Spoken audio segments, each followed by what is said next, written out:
Hi అండి అందరికీ. ఈ క్షేత్రం పేరు విదురాశ్వత టెంపుల్ అండి. గౌరీ బిందు, చిక్పల్లు డిస్ట్రిక్ట్, తమ్ ఆంధ్ర కర్ణాటక బార్డర్ మధ్యలో ఉందండి.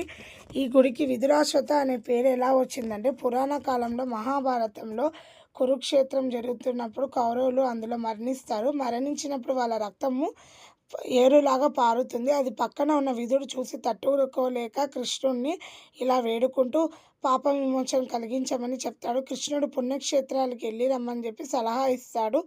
తర్వాత విదుడు అక్కడి నుంచి బయలుదేరి కర్ణాటకలోని ఒక క్షేత్రం వద్ద ఋషికి కలిసి అతని ఆశ్రమంలో నివసిస్తూ ఉంటాడండి. అప్పుడు ఆ క్షేత్రం పక్కన ఉన్న పెన్నా నదిలో విదుడు స్నానం చేసి సూర్య నమస్కారం చేస్తుండగా రావి మొలక వచ్చి అతని చేతిలో పడుతుంది.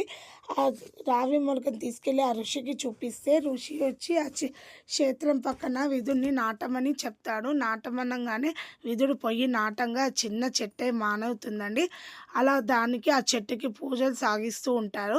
అలాగే 2001లో ఆ చెట్టు కొమ్మ విరిగిపోతుంది. మళ్ళీ మరొక రావి చెట్టు మొలకను తెచ్చి నాటుతూ ఆ పూజలు చేస్తాడండి. అదే రావి చెట్టుకి చూడండి, ఇలా సంతానం లేని వాళ్ళు ఊయలలు ముడుపులు కడితే వాళ్ళ సంతానం కలుగుతుందని అక్కడ ప్రజల నమ్మకం. నాగదోషం ఉన్నవాళ్ళు నాగపరిహారం చేసి ఇలా పూజలు చేసి నాగదోషం తొలగినాక ఇలా నాగ ప్రతిష్ఠిస్తారని అక్కడ జనాలు నమ్మకం అండి. ఇలా నాగశిలలు ప్రతిష్ఠిస్తారు. మనకి ఎక్కడ చూసినా గుడి మొత్తం ఈ నాగశిలలే కనిపిస్తుందండి.